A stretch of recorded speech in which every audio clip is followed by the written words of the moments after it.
que M. Bizimana Gaston n'est plus représentant légal de la 55e CEPC et prions les instances judiciaires ainsi que d'autres services compétents de se saisir de M. Bizimana Moulera Gaston et ses complices pour réparation des préjudices qu'ils ont causés à la 55e CEPC et à l'État congolais. Réagissant à la déclaration de certains membres de la communauté CEPC du bureau communautaire, les représentants des différents départements de la 55e CEPC zone Est, y compris les conseils exécutifs de cette communauté, rejettent en bloc les accusations des agents du bureau. La partie accusée estime que la démarche de ses membres n'a pas respecté la procédure légale des textes régissant la dite communauté. S'agissant des faits évoqués dans leur déclaration, aucun organe n'a été saisi pour statuer là-dessus, confère article 256 du règlement d'ordre intérieur de la 55e CEPC. Eu égard à ce qui précède, le conseil exécutif de la 55e CEPC, dont je suis président, tient à préciser à l'opinion nationale, à tous les fidèles et aux partenaires ce qui suit.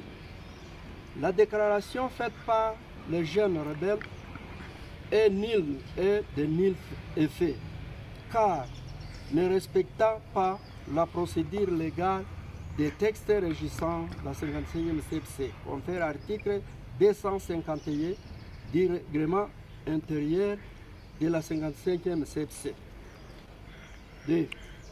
La 55e CEPC est une grande communauté ecclésiastique qui existe en RDC depuis 1928. Elle est régie par le texte réglant et ses organes bien structurés sont officiellement connus. C'est pourquoi personne, quel que soit son rang ou sa qualité, ne peut accéder au poste de commandement sans passer par la voie légale, confère article 49 du règlement d'ordre intérieur. Nous, chefs de département, au sein de l'ECC 55e CEPC, dénonçons les manœuvres sordides de déstabilisation de notre communauté ecclésiastique, la 55e CEPC, par M. Silaha Iyamuremye Albert, appuyé par un groupe de jeunes véreux et sans qualité qui sont venus violer le bureau de la représentation légale ce matin du lundi 8 juillet 2024 en lisant une déclaration incendiaire avec intention d'y installer un prétendu représentant légal.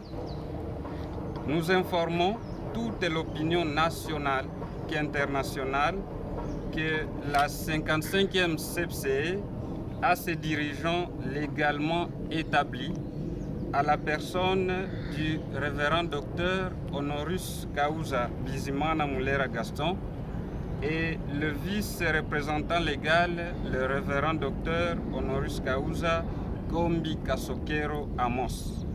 Dans leur déclaration, certains membres de la communauté ont accusé les représentants légaux de la CEPC d'orchestrer la mégestion et autres antivaleurs. Ces personnes ont même déchi et voté un autre représentant légal. Philippe Massassi et M. Silaha s'expriment ici tour à tour. Et a constaté jusqu'à ce jour l'illégitimité de tous les organes compétents de traiter toutes les questions de la 55e CEPC, surtout celle du conseil exécutif, qui n'a plus ni mandat ni qualité, justifiée par la passivité indescriptible et le silence coupable du président Didi Organe face aux antivaleurs qui ruinent la 55e CEPC. Nous inspirons des exemples vivants de Shadrach, Meshach, Abednego.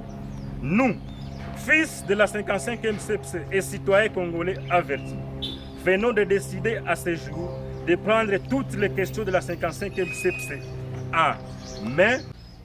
En conséquence, venons de désigner à partir de ce moment M. Silaha Iyamuremye Albert pour prendre les bateaux de commandement de la 55e CEPC jusqu'à nouvel ordre avec une équipe technique qu'il va mettre en place incessamment.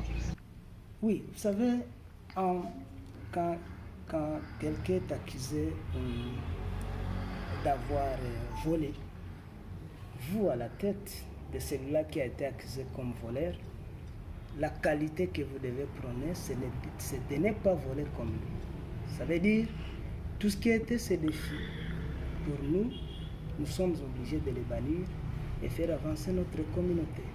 À en croire les conseils exécutifs de la communauté, le représentant a été élu et investi par l'Assemblée générale et c'est le seul organe habilité à déchoir l'actuel représentant légal de la 55e CEPC.